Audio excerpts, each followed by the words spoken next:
Dari mulai yang sahih sampai yang palsu pun, sampai hadis palsu pun tidak didapati doa inni wajjahtu dipakai dalam sholat. Hadis palsu aja nggak ada. Hadis palsu aja tidak ada. Yang saat sholat menggunakan inni wajjahtu. Karena pemalsu hadis pun tidak tertarik. Ya, tidak tertarik karena sudah tahu doa ini dibaca saat menyembelih hewan kurban. Ya.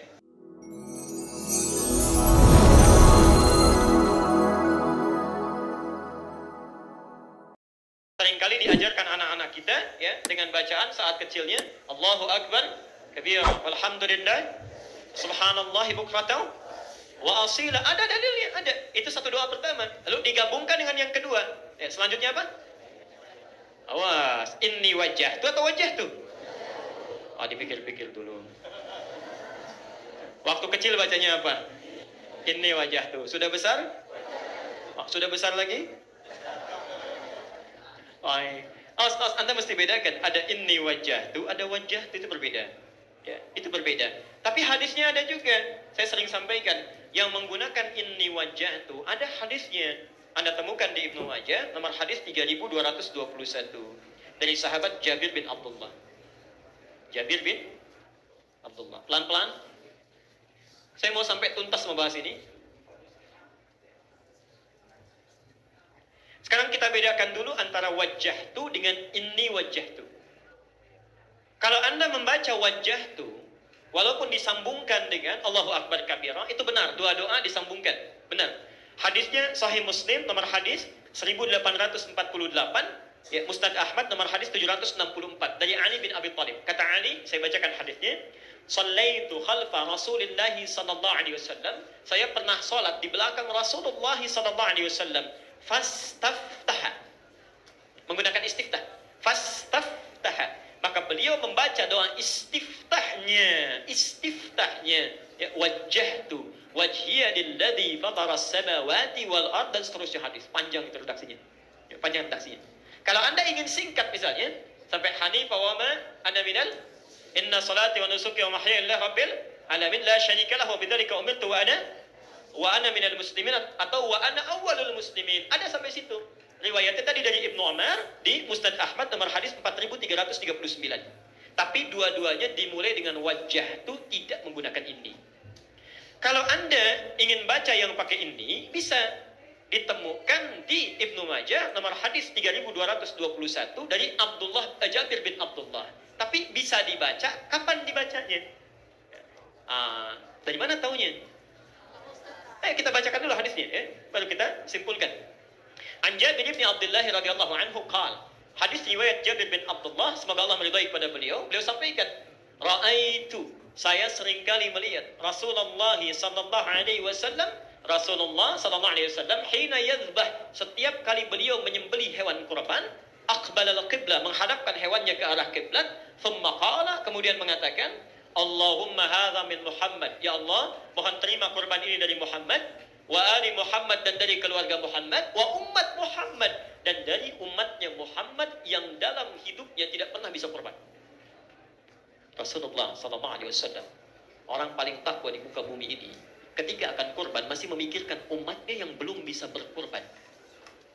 Umatnya yang bukan rasul, bukan nabi, ya. Kadang-kadang kurbannya juga iuran, atau satu kambing satu, baru dapat satu sudah perebutan pahanya. Ada yang cari kepalanya, masya Allah. Ya. Nabi nggak pernah pikirkan itu. Kita yang bukan nabi, kenapa cari-cari alasan?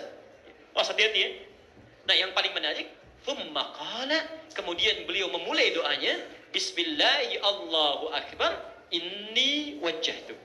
Inni wajjahtu. Kami mengecek di 1235 kitab hadis yang ada sekarang.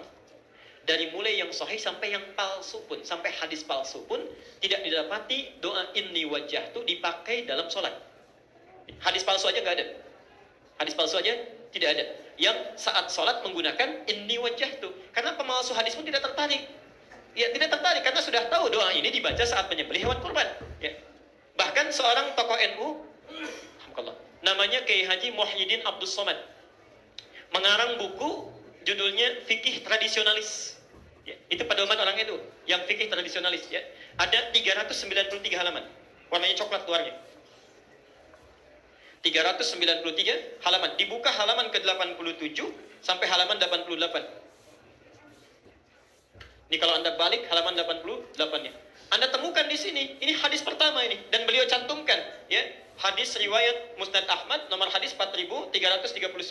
Cuma ketika menulis Arabnya ditulis begini, ya, 439, ya, 339. Tapi ketika diterjemahkan ke dalam bahasa Indonesia, salah salin, ditulis 3439. Nah, ini, ya. Di halaman 87-nya. Jadi yang benar yang ini. Beliau cantumkan di situ hadis riwayat Ali, hadis yang sama disampaikan, qala wajjahtu, tidak menggunakan ini. Wajjahtu tidak menggunakan ini. Ya, jelas ya? Jadi kalau Anda ingin membacakan doa iftitah atau istiftah, membaca menggunakan wajjahtu, ininya tidak dibaca. Jelas di sini? Baik, pelan-pelan. Jadi itu satu. Silahkan Anda pilih keutamaan sesuai dengan kebutuhan. Dua-duanya bisa dilakukan sesuai dengan petunjuk Rasulullah SAW. Terakhir, dalam pertanyaan ini, kapan baca Allahumma ba'id? Dan kapan baca wajah itu? Kita lihat dulu. Kan ada 12 doa ya, yang sering dibaca oleh Nabi, yang Allahumma ba'id, yang sedang tenang, keadaan biasa, dan wajah itu. Pertanyaannya, gini cara membacanya. Anda kalau belajar fikih salat, menemukan hadis, cari dulu Nabi bacanya kapan. Praktekan itu kapan. Ya. Maknanya bagaimana? Ternyata ditemukan Rasulullah itu, kalau beliau membaca Allahumma ba'id, itu seringkali membaca dalam salat siang. Khususnya yang fardu. Ini dari mulai salat fajar sampai dengan salat isya. Ya. Itu yang dibaca oleh Rasulullah, seringkali yang Allahumma ba'id baini. Yang itu. Ya. Jarang baca yang lain, walaupun pernah sesekali baca yang wajah itu dan seterusnya. Ya. Tapi kalau beliau menunaikan salat malam, dalam tahajudnya, dalam qiyamnya, itu yang seringkali dibaca bukan yang Allahumma ba'id, tapi yang wajah itu. Yang wajah itu. Nah, ini ilmu yang mau saya sampaikan sejenak. Ya, kalau Anda ada yang mau dituliskan pertanyaan, boleh nanti dikumpulkan saja. Kalau Anda beraktivitas, banyak mana dilakukan? Siang atau malam? Siang. Maaf, orang yang sering beraktivitas, itu lebih besar kemungkinan salahnya dibandingkan dengan orang yang diam. Mulut yang banyak bicara, itu besar kemungkinan banyak kelirunya dibandingkan dengan orang yang menahan pembicaraannya. Kaki yang banyak melangkah, itu kemungkinan banyak salahnya dibandingkan dengan orang yang banyak mengistirahatkan kakinya. InsyaAllah. Maka Bapak Ibu sekalian, perhatikan kalimatnya. Ketika Nabi membimbing kita untuk menunaikan sholat, dari mulai fajar misal ketemu dengan zuhur. Saya mau tanya nih, sebentar lagi sholat zuhur. Tadi sholat subuh jam berapa? 4.14 itu adzan subuh. Ya, baik, sekitar 4.14 adzan subuh, kemudian sholat. Taruhlah dari jam 4 sampai dengan jam 9, kurang lebih ada 5 jam. Ya. Saya mau tanya, sampai dengan Anda duduk di sini, siapa yang tidak punya dosa dari jam 4 sampai jam 9 ini? Boleh angkat tangan. Ya. Hati-hati, hati-hati. Dalam setiap menit barangkali ada dosa muncul. Ya. Ketika Anda duduk barangkali sudah terpikirkan sesuatu yang lain. Ya. Tuh Ustaz Adi, kenapa pecinya begitu ya? Kenapa bajunya begitu? Mungkin saja terjadi. Ya.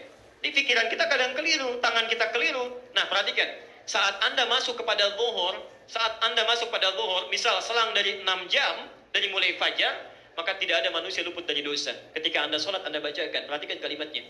Allahumma ba'id baini wa baina khatayaya kama ba'adta bainal. Perhatikan terjemahannya. Ya Allah, jika hamba dalam sholat ini datang membawa kesalahan yang hamba perbuat sebelum sholat, mohon jauhkan, bukan cuma bersihkan, tapi jauhkan antara hamba dengan kesalahan hamba. Pakai alif, ba'id. Ba'id itu sejauh-jauhnya hamba nggak mau lihat lagi. Sebagaimana engkau jauhkan antara timur dengan barat, nggak pernah ketemu.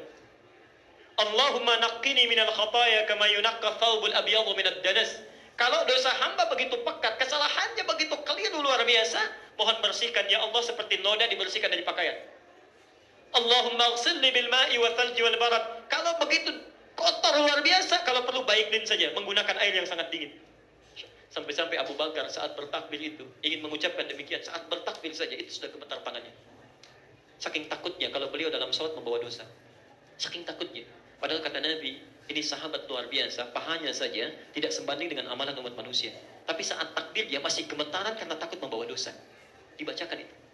Makanya muncul hadis Nabi, sholat yang satu dengan sholat yang lainnya menggugurkan dosa-dosa di antara keduanya selama bukan al-kabair. Pernah dengar hadis ini?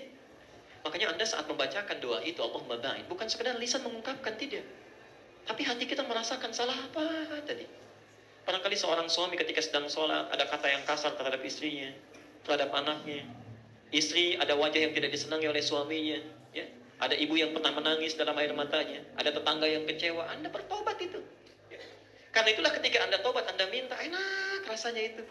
Hati-hati, hati-hati. Belum tentu kita selesai sampai sholat, mungkin diwafatkan dalam sholat. Mungkin terjadi. Ya. Begitu Anda, Masya Allah, istighfar. Kemudian ruku, sujud. Sujud itu kan tobat lagi. Begitu Anda sujud mengingat dosa-dosa, kemudian tiba-tiba waktunya tiba untuk pulang. Diambil nyawanya oleh Allah, meninggal dalam keadaan sujud, Masya Allah. Sudah diampuni dosanya. Mau meninggal dalam sujud? Nanti duhur ya, sebentar lagi. Mau silakan. Sebaliknya kalau malam, ya, yang dibaca oleh Nabi yang wajah itu, ya, untuk menghadirkan kenikmatan dalam bacaan, karena bacaan malam beda dengan siang. Quran surah ke-73 ayat ke-6. Ya. Inna nasyi'atan laili hiya asyaddu wat'aw wa aqwamu qila.